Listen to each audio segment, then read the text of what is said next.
Kasus korupsi kaos olahraga lansia di Dinas Kesehatan Kota Prabu Mulih dalam waktu dekat akan ditetapkan tersangkanya oleh penyidik Pitsus Kejaksaan Negeri Prabu Mulih.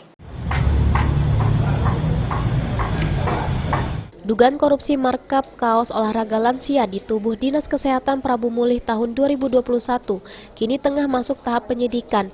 Kejaksaan Negeri Prabu Mulih telah memeriksa saksi sebanyak 12 orang dan segera menetapkan tersangka. Kasih Intelijen Kejari Prabu Mulih Anjar Sakarya mengungkapkan sudah memiliki bayangan siapa yang paling bertanggung jawab dalam dugaan kasus korupsi tersebut. Namun mereka belum bisa menyebutkan nama dan beberapa jumlah orang yang terlibat.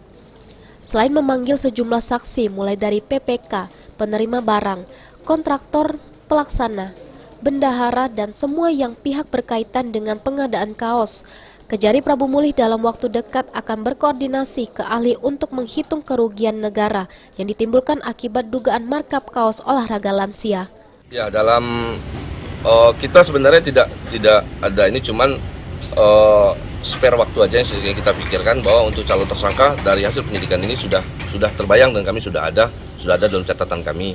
Akan tetapi nanti pada waktunya akan kami lakukan pengumuman untuk mengumumkan siapa pihak yang paling bertanggung jawab dalam perkara ini. Berapa orang? Ada berapa orang? Kalau untuk orangnya kita belum bisa sebut. Jumlahnya berapa orang? Belum bisa kita sebut. Nanti kita akan cari pihak-pihak yang paling bertanggung jawab dalam pelaksanaan kegiatan pengadaan baju olahraga lansia ini. Meski belum bisa disebutkan jumlah pasti kerugian negara, namun dari perhitungan internal Kejari, jumlahnya mencapai ratusan juta rupiah. Dugaan kasus korupsi pengadaan kaos olahraga lansia di Dinas Kesehatan Prabu Mulih mencuat pasca Kejari mengusut kasus sebelumnya, yakni kegiatan fiktif home visit oleh bendahara dan Kepala Dinas Kesehatan Prabu Mulih. Beni Firdaus, PAL TV.